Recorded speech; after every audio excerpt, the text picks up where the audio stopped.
Although most of what is said by NFL team personnel during media availability, particularly the Indianapolis Colts, is all just cliches and safe, cookie-cutter responses, sometimes there are some interesting things to take away.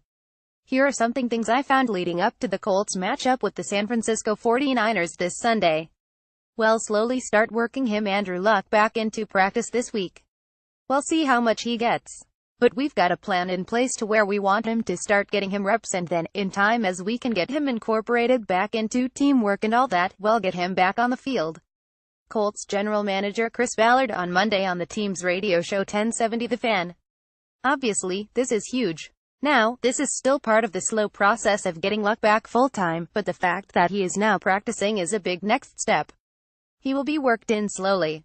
Hopefully, he will be on the in-game field of play within the next 34 weeks, that's my guess. They've got some guys I've gone against before, especially Jabal Sheward. I was with him in Cleveland for a year, played against him last year in the Super Bowl when he was at New England, and I think he's always been a good player, but I think he's playing as good as he ever has. 49ers head coach Kyle Shanahan in regards to the Colts' revamped defensive front seven. After a slow start, newcomer Sheward is starting to play well for the Colts. He got his first official sack with the Colts last week against Seattle along with 2 QB hits. I know the Colts defense haven't had the numbers they wanted, but I think there's a reason. It's not a coincidence that they played Arizona so tight all the way into the fourth quarter, and it took until the third quarter for Seattle to score some points. I know with those turnovers they eventually ran away with it, but I think they're a lot farther along than people realize. Shanahan in regards to the Colts defense. Although the Colts allowed points 40.7 AVG in 3 losses makes their defense look awful, it's not all on the defense. In both Week 1 and Week 4, the offense had 2 turnovers that were returned for touchdowns. Giving up 32 points looks a lot better than 46. The Colts defense is finally getting after the quarterback, 9 sacks, 6th in NFL, and taking the ball away 7 takeaways, 3rd in NFL. Deshaun Bond will have season-ending surgery for a torn tendon in his quad. Colts head coach Chuck Pagano. Bond filled in really well while Ryan Kelly was recovering from foot surgery. Luckily, Kelly happens to be back right on time as Bond is lost for the season. Yeah, 3 losses by 8 points. The guys that know football and really know what's going on and can see through all that stuff, they know that there's a good football team coming to town. Pagano describing the 49ers. Oftentimes, people get lost in just seeing a team's record. Although the 49ers are 0-4, the closeness of their losses could just as easily put them at 22 or so. The 49ers should not be taken lightly.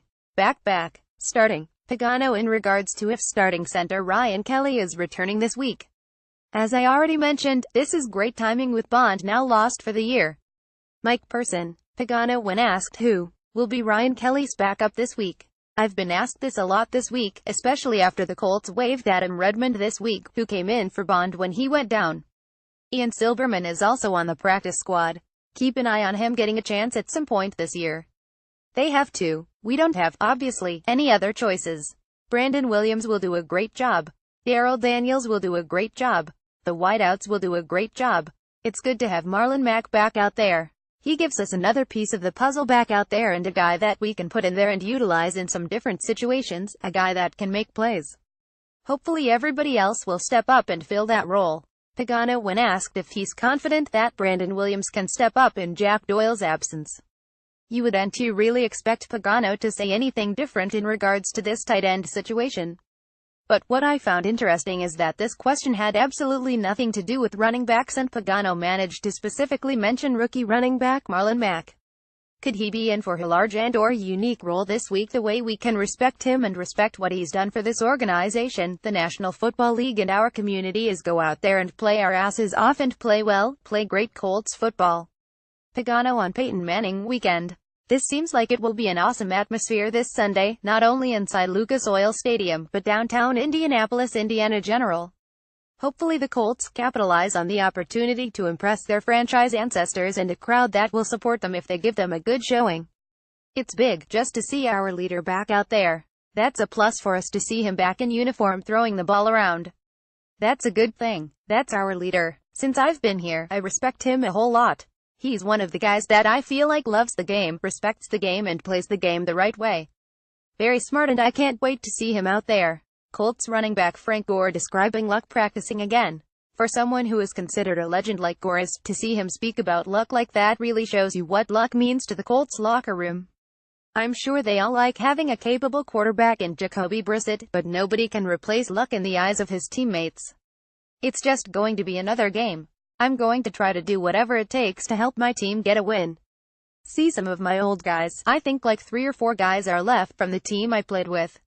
He'll say what's up with them before the game and then try to beat them. Gore in regards to playing against the 49ers for the first time. While there are only a few guys left on the 49ers roster from when he was in San Francisco, there is no way this is just another game. It only seems right for the Colts to feed Gore against San Francisco's 15th-ranked run defense. I hesitate to speak too much about that conversation because I do think it's personal in a sense, but he obviously went through a very traumatic shoulder injury early in his career. And so, he's always been very, very kind to me and to I think a bunch of guys around the league. I know I looked up to him when I was coming out of high school, and so we talked a lot about the process and what he went through and some of the similarities and differences in things that we were dealing with. And so, I know it helped on certain things to put my mind at ease hearing from someone in a similar situation that had gone through a similar situation. I'm very grateful for him for taking the time out to speak with me, and I continue to rely on him as a resource. Luck in regards to how New Orleans Saints quarterback Drew Brees has helped him through the process. It's cool to see players in helpless situations reach out to other players around the league who experienced similar situations. Brees suffered a catastrophic shoulder injury to close out his career with the then San Diego Chargers. The Miami Dolphins elected to pass on signing him, much to the chagrin of Nick Saban. The New Orleans Saints embraced Brees, and the rest is history. Yeah? Oh yes. Luck, when asked if he can say with certainty that he will play this season. That's always good to hear. It's a slow process getting back into game shape, but Luck is confident he'll be back on the playing field before the season is up. Yeah? It's not true. The reason for not responding when it comes up is because it's not true. A lot of things are not true. I don't respond to those things. That's false. I think we live in an age where a lot of people have the platform to say a lot of things. A lot of it's not true and maybe some of it is. Luck in regards to the rumors that he is unhappy being with the Colts. From the horse's mouth. It felt great, just having him around, having his presence around, talking to him during practice. It felt good having him out there. He was watching in the rain, so that speaks a lot about him. Big brother, I always look up to him. Just love having him out there. T.Y. Hilton when asked what it was like having former teammate Reggie Wayne out at practice on Friday.